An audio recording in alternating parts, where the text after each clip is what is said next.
O filme Emília Pérez acabou virando uma verdadeira novela mexicana nessa altura da história, né? Eu falei aqui nos últimos dias sobre como a coisa foi escalando, sobre o cancelamento da Sofia Gascon, e o fato é que ela resolveu cair atirando agora, né? Eu falei que sobre cancelamento, sobre alguns modos de você lidar com isso, que o ideal é você se desculpar plenamente e aceitar a culpa, ou é você ficar quieto. Mas a Sofia Gascon não foi por essa lógica. Ela resolveu, partir para o ataque e agora chamou os brasileiros de ralé. Na terça-feira, a Sofia Gascon esteve num programa espanhol para falar sobre esse caso, porque agora ela foi vetada no Goya, que é o prêmio mais importante aqui na Espanha de cinema. E ela teria uma programação em Los Angeles nesse fim de semana, foi vetada também, decidiu ir nesse espanhol, foi vetada, então assim, está sendo agora cancelada não apenas nas redes sociais, como também na própria produção do filme. E aí, o que ela falou foi o seguinte, olha, quanto mais tentarem me foder, mais forte me verão. Então, como eu falei, resolveu cair atirando, e aí falou o seguinte aqui sobre os brasileiros, né? Eles foram longe demais comigo, não é normal o que essa ralé fez. Então, a ralé somos nós, brasileiros, né? A ralé somos nós. E aí o próprio diretor do filme também está indignado com a postura da Sofia Gascon, né? Ele está se indagando por que está fazendo isso, por que está tentando destruir o filme, né? Então, assim, o negócio ficou bem complicado mesmo, a situação, e foi se espalhando a história, e no fim das contas, quem está levando a culpa aí pelos tweets dela somos nós brasileiros, né? Mas, aproveitando essa história de cancelamento, falando um pouquinho sobre cancelamento aqui, eu quero mencionar um caso que circulou ontem. Eu quero assistir com vocês aqui, porque tem a ver com isso, né? Com o modo como as coisas vão escalando nas redes sociais, e aí, com razão ou sem razão, o negócio cresce de dimensão, e aí as pessoas ficam indignadas com coisas das mais diversas, né? Foi a história do bebê alemão. Eu quero assistir com vocês aqui e aí comentar algumas coisinhas sobre isso, porque tem muitas coisas que a gente pode pensar sobre esse assunto. Então assistam esse vídeo comigo e depois, na sequência, já tem a resposta, porque o negócio também saiu de controle aqui. Vamos assistir juntos. Como fazer um bebê alemão? Adicione um casal com um sobrenome difícil de pronunciar. Milbrand. Mas eu não sou um alemão, eu sou um polaco. Mora em Pomerode e é alemão. É Steinzak. Como? S-T-A-I-N-Z. Adicione os ingredientes, misture bem e deixe assar por 9 meses. Agora é só conferir os detalhes da receita para ver se o bebê alemão foi produzido com sucesso. Mas fique atento a esses detalhes. Uma pele bem fofinha e bem branquinha, para deixar qualquer lagartixa com inveja. Uns olhos bem azuis, daqueles bem sensíveis à luz, que parecem 2 lâmpadas de LED. E uma cobertura, um cabelinho bem clarinho e levinho. O próprio e autêntico bebê alemão. Esse aqui até nasceu em Pomerode, a cidade mais alemã do Brasil. Compartilhe esse vídeo se você achou o bebê alemão com uma fofura. Então, essa moça fez esse vídeo, publicou na internet, e aí estão chamando ela de nazista, de supremacista branca. E ela teve que fazer aqui um vídeo explicando a situação, né? Vamos assistir o segundo vídeo, para você entender o contexto dessa história aqui. Como um vídeo fofinho com o meu bebê virou palco de militância. Eu mirei na fofura e acertei na militância. Deixa eu contextualizar para vocês. Eu gravei um vídeo com meu bebê, dizendo como fazer um bebê alemão. Por quê? Porque aqui no Sul, nós temos o costume de chamar pessoas brancas, loiras, de olhos azuis, de alemão, indiferente de que etnia elas são descendentes. Além disso, a gente é sim descendente de europeu, descendente de alemão, descendente de polonês, descendente de italiano, e a gente mora sim na cidade mais alemã do Brasil, onde aqui a gente preserva muito a cultura alemã, inclusive a língua alemã é até ensinada nas escolas para as crianças. Só que virou uma chuva de discurso de ódio. Por que as pessoas adoram levantar a bandeira que o Brasil é um país diverso, miscigenado, que realmente é, que a gente tem que valorizar várias culturas do nosso Brasil. Mas quando a gente levanta a mão e fala assim, olha como eu gosto da minha cultura, olha como é lindo meu bebê branco de olho azul, a gente é chamado de racista, inclusive de... Por que eu não posso ter orgulho da minha cor? A minha cor da pele é a cor da pele do meu pai. Esse pai que trabalhou tanto e ralou para dar uma vida digna para minha família. Que é a cor dos meus avós, que é a cor dos meus ancestrais, que lutaram tanto para construir essa região tão próspera como é o Vale Europeu, aqui no sul do Brasil. Por que as pessoas devem e têm orgulho de sua pele negra, de sua pele mulata, da sua história, do Nordeste do Brasil, mas quando aqui no Sul a gente levanta a mãozinha e fala, olha, eu tenho orgulho da minha descendência europeia, olha, eu tenho orgulho dos meus olhos claros, olha, eu tenho orgulho do meu povo, aí a gente é racista. Se a gente quer apoiar a diversidade cultural, a gente tem que apoiar ela no todo. Por que só é cultura quando não é uma cultura branca? Por que uma cultura europeia é racista? Eu não tô desmerecendo a cultura, a pele, a etnia de ninguém. Na verdade, Deus criou todos nós como seus filhos, e Deus adora um Pantone colorido de cor. Ele criou todas as etnias, cores e formas variadas, e todas as pessoas são filhas dele. E não é porque eu falei que ele é alemão que ele de fato é alemão, é uma brincadeira. É uma brincadeira em relação a um costume da nossa região de chamar pessoas com essas características de alemão. E sim, é claro que todos nós somos brasileiros. Nós somos brasileiros brancos de olhos azuis, que carregam na pele a cor dos nossos antepassados, que lutaram e trabalharam muito para construir essa região, o Vale Europeu, que é uma das regiões mais prósperas e com maior IDH do Brasil. Eu tenho muito orgulho da minha cor, da minha descendência e da história do meu povo. E se você tem problema com isso, o problema é com você e não comigo, porque eu respeito, amo e admiro todas as culturas e etnias, principalmente a minha, que faz parte da história dos meus familiares, dos que vieram antes de mim e a história dos meus filhos. Então, gente, tem muita coisa aqui nessa história aqui, muita coisa, né? A gente tá falando de cancelamento, no fim das contas, aqui, né? Tanto a história da Gascon quanto a história do bebê alemão aqui, estamos falando de militância virtual que se indigna com coisas que fazem sentido muitas vezes, mas também, às vezes, extrapola muitos limites. O fato é que se esse vídeo, né, do bebê alemão, o vídeo inicial, né, o segundo vídeo é mais problemático do que o primeiro, mas se o primeiro vídeo houvesse sido feito, sei lá, por uma imigrante angolana, por exemplo, ou, sei lá, um descendente de imigrantes sírios, como fazer um bebê angolano, como fazer um bebê sírio, ninguém estaria falando sobre isso. Certamente teria passado, o pessoal teria achado lindinho, bonitinho, olha só que legal, mas ninguém estaria problematizando isso. Esse é um fato, primeiro fato, né? Se fosse descendentes de outras etnias ou de outros povos que não povos europeus, provavelmente a gente não estaria falando sobre isso agora. Então, assim, eu assisti o primeiro vídeo, não achei nada demais naquele vídeo, sinceramente, não achei nada demais, mas no ato que eu assisti, já imaginei que haveria esse tipo de reação, porque, sinceramente, como eu falei, você tem uma militância que muitas vezes tenta encontrar pelo em ovo. Porém, o segundo vídeo é mais problemático do que o primeiro, certamente, porque daí ela vem falar sobre orgulho de ser branca, daí a questão complica bastante. Ela fala ali como termo alemão, né, chamar alguém de alemão se referiria a chamar alguém de olho azul e cabelo loiro lá na cidade dela, lá em Pomerode. Seria o equivalente em Curitiba de chamar alguém de polaco, né, chamar alguém de polaco é porque é um loiro e de olho azul, então assim, sendo ou não descendente de poloneses, todo mundo loiro de olho azul é polaco em Curitiba.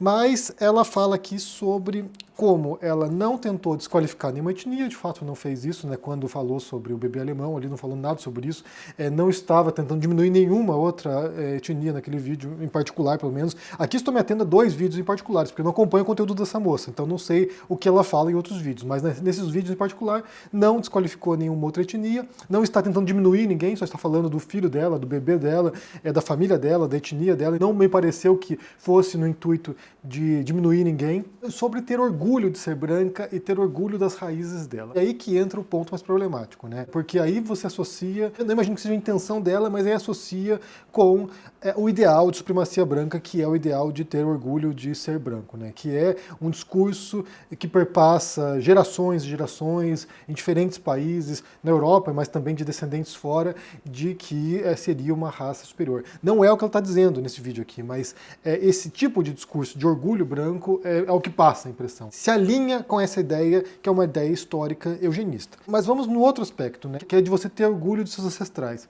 Como eu disse ali, se fosse um vídeo de qualquer outra etnia, qualquer outra cultura, se fosse, sei lá, um muçulmano falando, se fosse, sei lá, alguém de uma religião de matriz africana, se fosse qualquer outra etnia, inclusive se fosse no Nordeste, ninguém estaria reclamando aqui, ninguém estaria falando nada. Porém, nos últimos tempos, né, vamos dizer aqui nos últimos 15, 20 anos, foi se criando essa percepção sobre os sulistas, que é uma percepção muito negativa, que tem uma grande dose de verdade, ainda mais pensando, né, na grande adesão que houve nos últimos tempos ao discurso bolsonarista, por exemplo, né? A gente sabe que majoritariamente o pessoal do sul do Brasil votou no Bolsonaro, então foi se criando esse imaginário de que os sulistas são fascistas, que, como eu falei, tem um fundo de verdade em algum aspecto, mas também é uma generalização tosca, como quase toda generalização. E aí entra esse aspecto dos ancestrais, né? De ter orgulho dos ancestrais. Eu não sei até que ponto que faz sentido ter orgulho dos ancestrais, porque não são histórias nossas, pessoais, embora eu entenda que possa haver uma admiração pela trajetória dessas pessoas do passado, né? Aqui eu vou entrar numa questão que eu já mencionei anteriormente, alguns anos atrás, sobre a minha busca genealógica, para a gente poder entender aqui como essa história é um pouquinho mais complicada do que parece inicialmente, né? Anos atrás eu comecei a procurar os meus antepassados espanhóis, né? Eu estava Eu queria saber de onde vinham os bugalhos, o sobrenome, né? O bugalho, porque eu pensei que se eu fosse buscar através dos espanhóis, seria mais fácil montar a genealógica do que buscar, sei lá, da parte da minha mãe, né? Que são os ribeiros. E aí fui procurar, fui pesquisar e não consegui encontrar. É muito difícil encontrar os documentos para quem é espanhol. Porém, quando eu comecei a fazer pesquisa genealógica, eu fui percebendo que os antepassados portugueses eram muito mais fáceis de encontrar. Inclusive os brasileiros, né? Então, assim, consegui voltar muitas gerações mesmo, fazendo a busca através dos antepassados brasileiros. Porque isso está tudo registrado, você tem documentos que vão, né, sei lá, 150 anos no passado. Eu sei que vai ter alguém que vai falar assim, é muito bom ser branco porque você pode fazer esse tipo de pesquisa, porque os antepassados negros foram destruídos os documentos. Quem fala isso, eu entendo a frustração, porque de fato você tem na história do Brasil a destruição dos registros dos negros, né? Então, assim, quando houve a abolição da escravidão por ordem do Rui Barbosa, esses documentos foram destruídos, documentos de compra que teriam a proveniência, que teriam a origem desses negros escravizados. Então, esses documentos não existem, mas você vai se surpreender se você começar a fazer pesquisa, porque, bem, a gente pode voltar algumas gerações, né? Então, assim, se você tem algum antepassado que foi um negro escravizado no Brasil, a gente fala aqui de 1880. Então é bem provável que você consiga voltar aí umas 3 gerações facilmente. Você pode chegar aos bisavós, trisavós, e se você tiver algum antepassado de origem portuguesa, por exemplo, você pode voltar muito no passado. Então, assim, no meu caso, por exemplo, eu consegui voltar até 1500, porque há todos os registros disponíveis na internet. Então, na medida que você vai fazendo essa pesquisa, você vai descortinando toda a história do Brasil, em grande parte, né? O que não deixa de ser surpreendente e admirável. Como eu falei, é estranho pensar no orgulho dos antepassados, mas certamente há um quê de admiração você ver a trajetória dessas pessoas, né? Porque na medida que você vai fazendo essa busca, você vai abrindo esses caminhos e você vai descobrindo de onde vieram essas pessoas.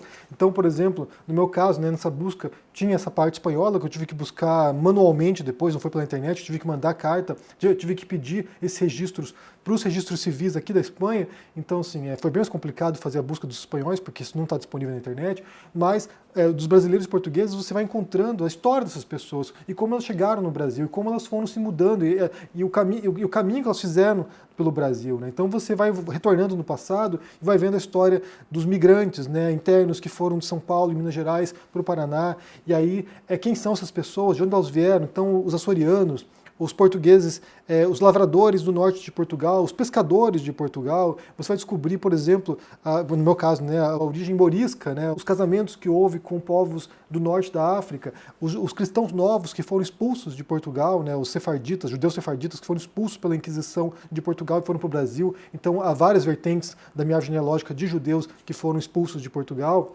Então você tem, por exemplo, italianos, comerciantes belgas. Então, abrindo essa pesquisa, você vai sendo levado para locais muito incríveis, bandeirantes, indígenas, e isso vai te mostrando um pouco a história do que é ser brasileiro, em grande parte. Isso me levou, inclusive, a pesquisar mais, a estudar mais a história colonial do Brasil, porque eu descobri que tinha vários antepassados meus que foram das primeiras levas de portugueses, né, que chegaram no Brasil por volta de 1550. Inclusive, um deles foi comido por canibais no Brasil, né? E aí, ao ler essa história dessas pessoas que foram degradadas, pessoas que foram, buscando riqueza, pessoas que foram perseguidas, que foram, expulsas dos seus países, isso vai abrindo essas possibilidades de compreensão do que nós somos, em grande parte, né? Esse que é um trabalho também de autodescoberta em termos de, olha só como esses caminhos foram se cruzando e trouxeram até aqui, e também do que é a história de um país, do que é, essa mistura de culturas, de civilizações, de sociedades, de etnias e de idiomas que foram formando o que é ser um brasileiro. Então, nesse sentido, essa compreensão histórica é muito interessante e não tem nenhum motivo para se envergonhar disso também. Claro, embora não haja motivo para se orgulhar nesse sentido mais orgulho dos antepassados, mas também não há motivo para se envergonhar, porque isso é história, isso aqui são as coisas que aconteceram. Você não tem controle sobre isso. Então, nesse sentido, eu entendo que em algumas regiões do país você tem essa tradição de preservar certos traços culturais dos seus antepassados, né? Isso em muitos aspectos, e no Sul você tem isso em relação aos alemães, você tem isso em relação aos poloneses, aos ucranianos, aos italianos também, e isso é interessante porque muitas vezes certas tradições que já não existem mais, que já morreram nos países de origem, como na Alemanha, na Polônia, na Ucrânia ou na Itália, ainda são preservadas preservadas no Brasil. Ou no Japão também, né? Há muitas tradições que no Brasil os imigrantes japoneses preservaram e que no Japão não existe mais. Então, isso é bonito, isso é interessante pra caramba, e para quem curte esse tipo de história, né? A história das migrações, a história dos movimentos humanos, que são uma história muito humana, na verdade, né? Nós seres humanos, nós somos esse povo que migrou pelo mundo, e nesse contato de civilizações, alguns contatos violentos, outros mais pacíficos, isso foi construindo a nossa história. Então, primeiro ponto, tendo que ela faça parte de uma região do país que tem esse apego à tradição e essa visão, né, de que eles ou são europeus ou que são descendentes de europeus, e além disso você tem um outro elemento que acho que daí vale mencionar, que eu vi muita gente questionando, que o bebê não é alemão, que o bebê é brasileiro. E aí não é bem assim, né, porque em alguns países do mundo, é o caso da Alemanha, é o caso da Itália também, a nacionalidade de uma criança, a nacionalidade de um bebê é dos pais. Então essa moça aí, se ela for cidadã alemã, ou seja, se os pais dela tiraram a cidadania, ou se ela tem a cidadania, esse bebê é sim alemão. É brasileiro e alemão. Justamente porque na legislação alemã isso é passado de pai para filho. Isso é passado pelo sangue, né, que é o chamado jus sanguíneo. Que é diferente do brasileiro, que é o jus solis, que é onde você nasceu. Qualquer pessoa que nasceu no Brasil, ela é brasileira.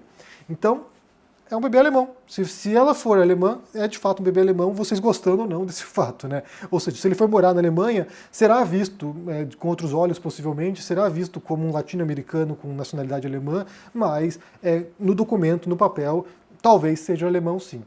E aí, essa é uma coisa curiosa também, porque, como eu falei, eu não sei como é na Alemanha isso, não sei como é a relação dos alemães com os imigrados, né, com os descendentes de alemães do passado, mas na Itália, na minha percepção, na minha experiência individual, eles são muito abertos aos descendentes italianos, ou eram pelo menos, né, não sei qual medida, na medida em que começa a vir muita gente também começa a mudar a percepção, eles eram muito abertos aos descendentes de italianos brasileiros, e eles viam esses descendentes como italianos. Não importa se você não fala italiano bem, não importa se você nasceu no Brasil, não importa se você nasceu nos Estados Unidos, não importa se você nasceu em qualquer país do mundo, se você é descendente de um italiano, você é visto como um italiano. Isso é interessante, porque no caso da Itália, pelo menos até o momento no qual eu vivenciei isso, né, no qual eu via essa situação acontecendo, esse tipo de relação deles com os emigrados, eu acho muito bonito porque reconhece o fato de que a Itália é um país que mandou muita gente para o mundo, né? Assim como vários países no passado, como a própria Alemanha, né, que não era Alemanha na época, era a Prússia, assim como vários países no passado, como a Espanha também, eles sangraram em muitos períodos da história, né?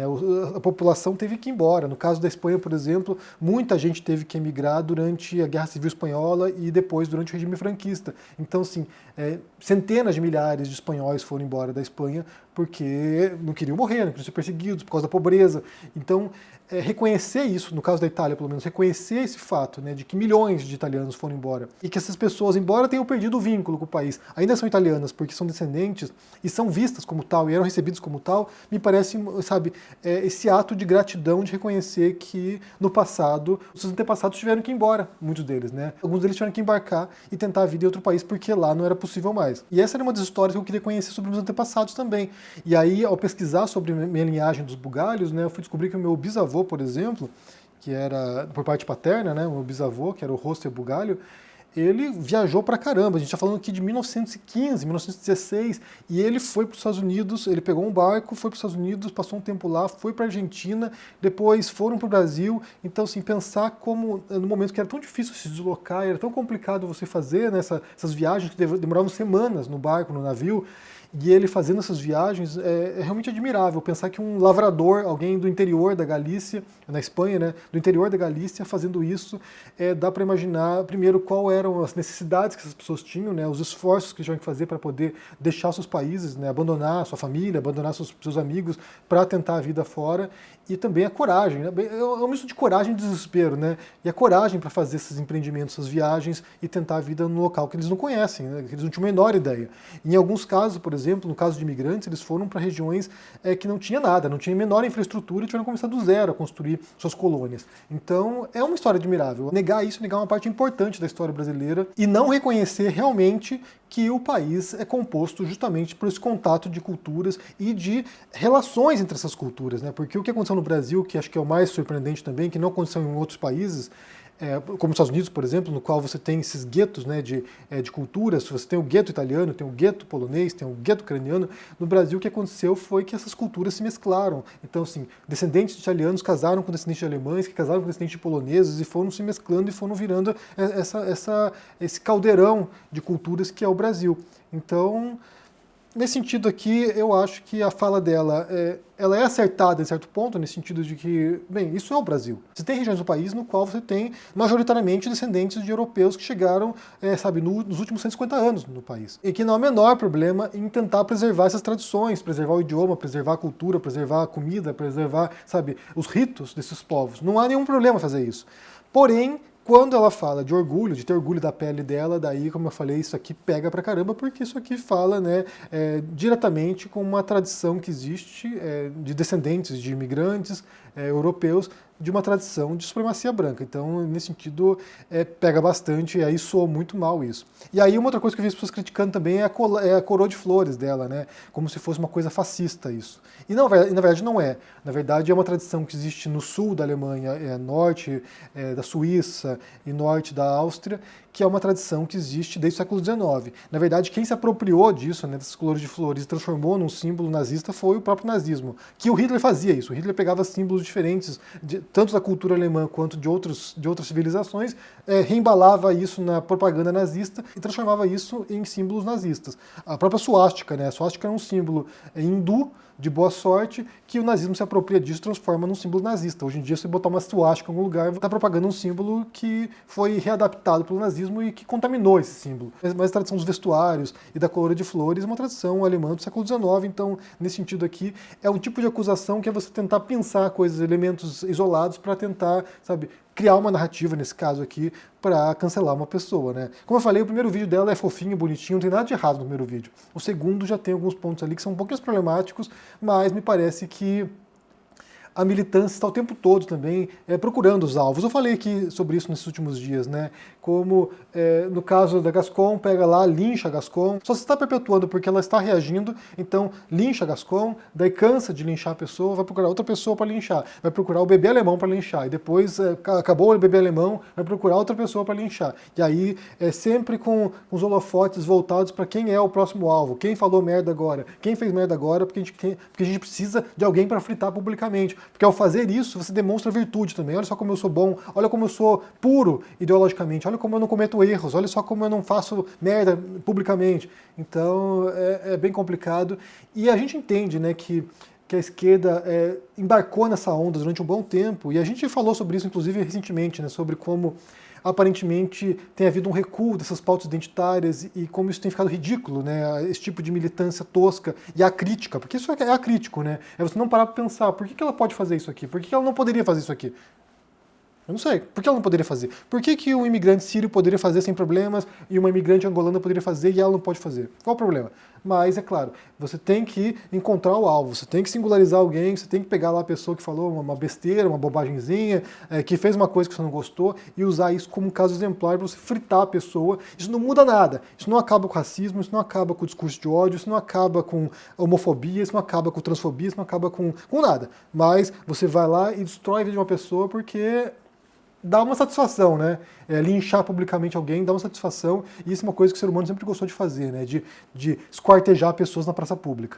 Bem, me diga o que vocês pensam aqui sobre essas duas histórias. De um lado, da Sofia Gascon se debatendo e tentando salvar a reputação dela e só piorando a história, porque só piora a história agora, né? Agora ela foi cancelada não apenas nas redes sociais, mas também nos eventos que ela ia participar. E sobre a história do bebê alemão, que viralizou ontem e, como eu falei, não vi nada de errado no primeiro vídeo, achei até bonitinho. O segundo tem alguns elementos mais complicados ali, mas no fim das contas, qual o problema de uma pessoa, descendente de italiano, de alemão, de polonês, de ucraniano, ter orgulho das suas raízes, ter, querer manter suas tradições, porque é a tradição que seus antepassados preservaram, e qual é o problema exatamente? Não sei qual é o problema, não vejo nenhum problema nisso, mas como é que você entende isso? Deixa aqui embaixo no comentário, deixa o joinha, se inscreva no canal aqui, ativando o sininho, isso é muito importante para ajudar aqui no engajamento, se torne um membro para dar uma força, ou um apoiador, porque a meta para esse ano é produzir documentários filosóficos, então sua força aqui, seu apoio vai ser muito importante para isso, link na descrição,